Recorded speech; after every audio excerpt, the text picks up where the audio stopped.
Mark Skaar on the Skaar Kaard, 103.7 The Fox. Proud to welcome in Mr. Terry Illous. Terry, welcome. How are you?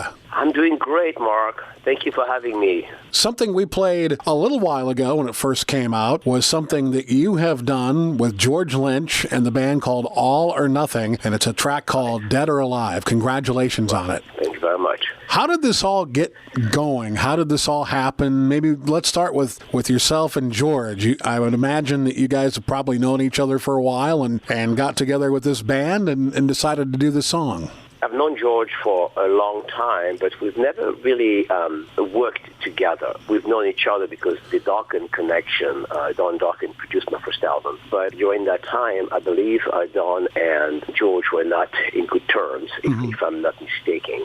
So I really didn't talk to George back then. I have always admired him. I really think the world of him. I think he's just a phenomenal guitar player. He's just really one of a kind, you know. So I really never really had the chance to work with him, but I knew of him. I met him a few times. When I was touring with Great White, I believe his band opened up for Great White a few times, and I've always enjoyed watching him play. Anyway, I wrote the song a while ago for XYZ, actually, and XYZ decided not to record the song. So the song stayed in my hard drive for about 3 or 4 years, doing nothing. And then I talked to Pat, my partner, and I said, well, do you mind if I do something with the song? He said, yeah, go ahead.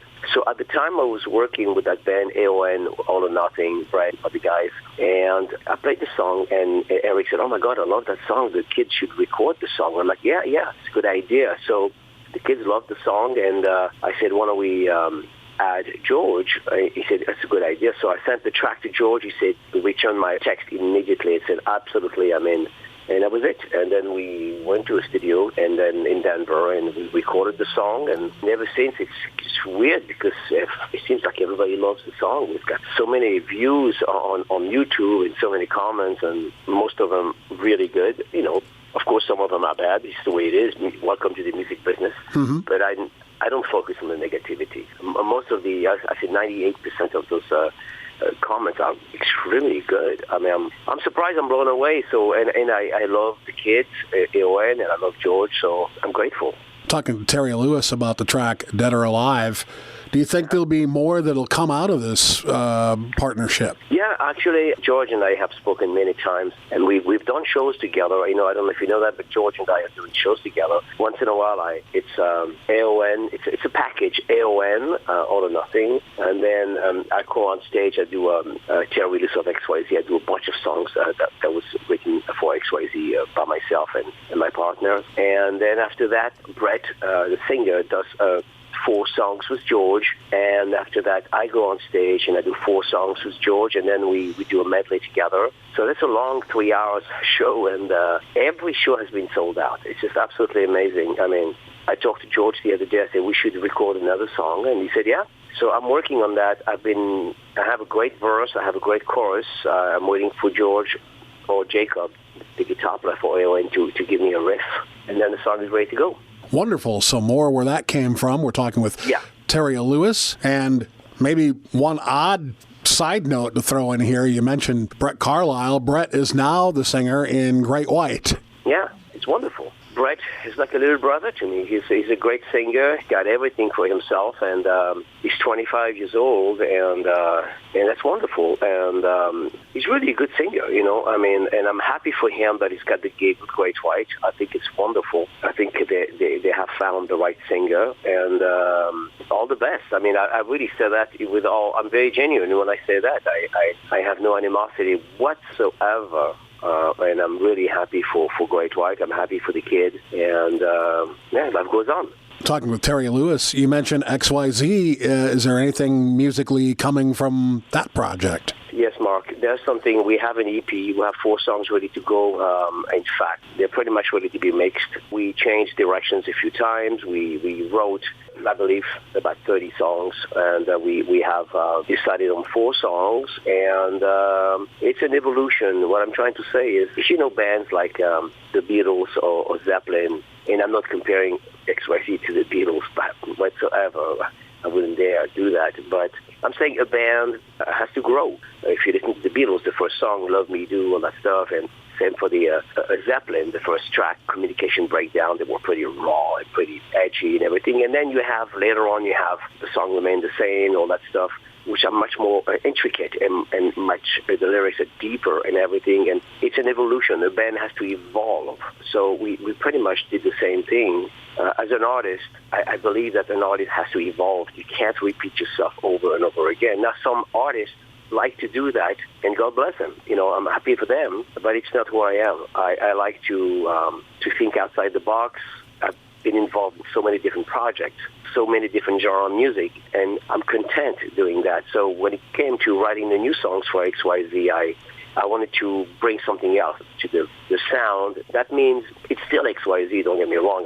This is not going to be Madonna or something. It's not going to be a dance track. It's still XYZ, but it's just a little bit, the lyrics are a bit more mature. I mean, we're 30 years older, and I wanted to do something a little bit different. Mark, I do music for myself.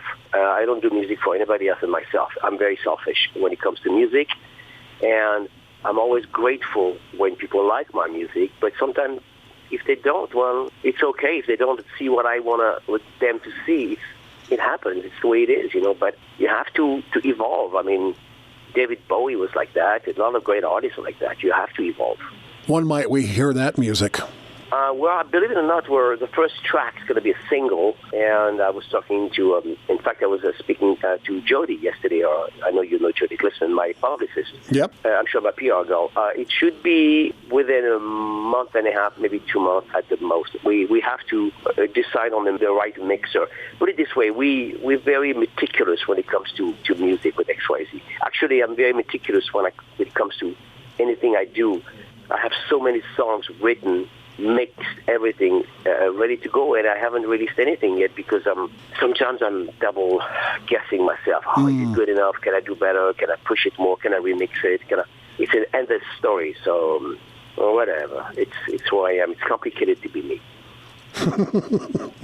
It is very complicated to be me. I don't know. I'm never satisfied with what I do. I have to push it all the time. I always believe I can do better. I'm not the type of singer that would say, "Oh my God, I'm so good." Never. There's not one recording I can say, "Oh my God, it was brilliant." No, never. I'm always pushing myself to do better, and I'm never satisfied. I'm always like, well, and I always admire other singers as well. I'm always like, wow, this guy's great, So don't you find that, I guess I would call that perfectionism, and at the same time, perfectionism is good, but it also kind of allows you to procrastinate, and then there you are kind of in the middle. Mark, you just nailed it. I'm procrastinating every day. I'm like, if I would play you the songs, some of them, I think, according to my friends, they're great, but I'm not releasing them because I guess I'm scared. I'm like, I don't know if people are going to like them. And then I'm like, well, I like them, so it's good. Well, yeah, but what about if they don't? I don't know. Maybe I should redo them. Or maybe not. What about that guitar? I don't like that guitar. Well, maybe I should redo it. Oh, maybe it's good. It drives me freaking crazy. Sometimes I feel like Woody Allen, always guessing myself. Oh, where should I do? But it's terrible to be me. I got to be honest with you.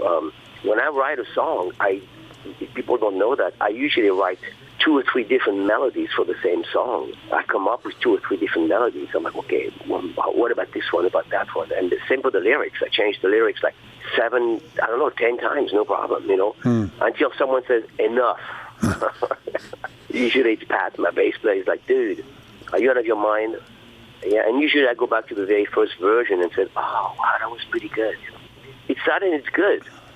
Being a perfectionist, it's sad and it's good because you have to push the envelope, but sometimes you don't go anywhere. So, as you said, it's a blessing and a curse. There you go. And then you throw into the mix, how am I going to make any money off of this? How am I going to be able to survive? Because this is your livelihood, too. It's your art, it's your passion, and it's your livelihood. Nowadays, it's really hard to make money. If people always ask me, what would you tell to someone that wants to be in the music business? I would tell them, learn how to be an attorney or a businessman or something. I think the music business has changed so much.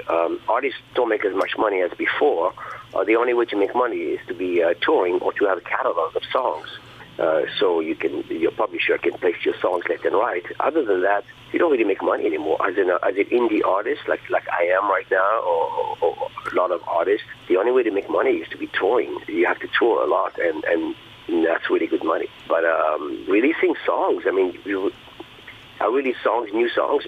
I can tell you that most artists, some really good, famous artists, they release albums that nobody buys.